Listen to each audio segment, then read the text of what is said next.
Hi, I'm Amanda Sharratt, Chief Operating Officer here at Whitaker-Myers Wealth Managers.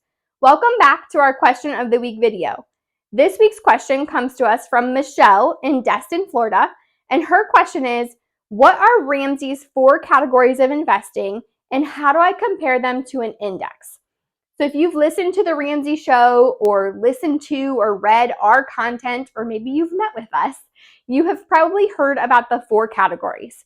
And those are growth and income, aggressive growth, and international.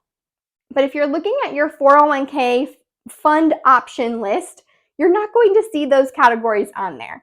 So I'll talk a little bit about what you can look for and what their other names are and what index you can use to compare them to. So if you're looking at your 401k fund list for growth funds, you want to look for large cap growth. These are funds that hold stocks of companies in the US that are large and that are growing. So you can think of companies like Microsoft, Amazon, and Google, just to name a few. A common index used to compare this fund to would be the Russell 1000 Growth. Now, growth and income funds, those can be called large cap value funds. If you're looking at your 401k list, that's what you would want to look for, large cap value. These are companies that pay out a dividend, hence why Ramsey calls them growth and income, because the income comes from the dividend. So you can think of companies like Coca-Cola or Pepsi for this. A common index for this would be the Russell 1000 value.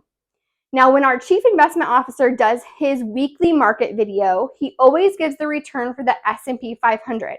And he says that this is for your growth and income funds, but only when taken together. Now, why would he say that?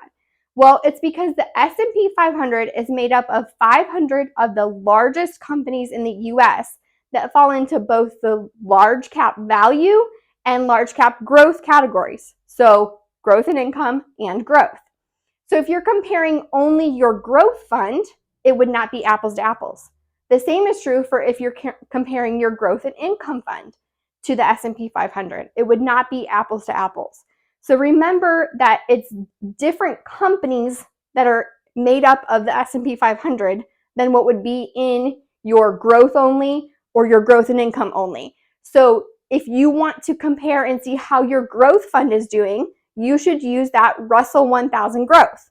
Same is true for the growth and income. You should use the Russell 1000 value. But if you're taking them together, then you can compare it against the S&P 500. I hope that makes sense and is clear, but of course you can always reach out to us and we can explain it to you in hopefully a better way to make it make sense.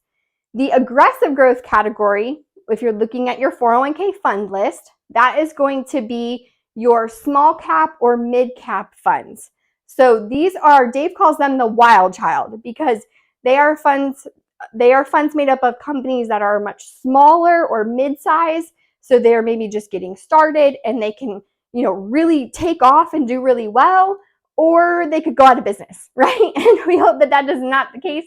But that's kind of the thought there, is that they are really small and they can grow pretty aggressively. So that's what you would look for, is small cap or mid cap, and that would fall into the aggressive growth category. If you're looking for an index to compare them to, that would be the Russell 2000. But again, that is only if you're taking your small cap and mid cap together blended. You would compare it to the Russell 2000.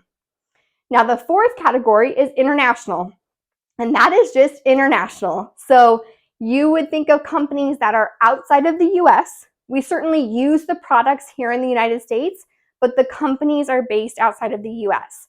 And the index that you would use to compare that to most commonly is the MSCI EAFE. So I hope this makes sense and helps you when you're looking at your 401k list and wondering, how do I get into those 4 categories? And how do I know if they're good funds? What should I compare them to? Hopefully this gives you some good information. Again, if you have specific questions to your finances or anything that you would like to cover, our advisors would be happy to help you. If you have questions related to budgeting or paying off debt, that sort of thing, our financial coaches would love to help you. And you can schedule a meeting with any of them using the link to their calendar below.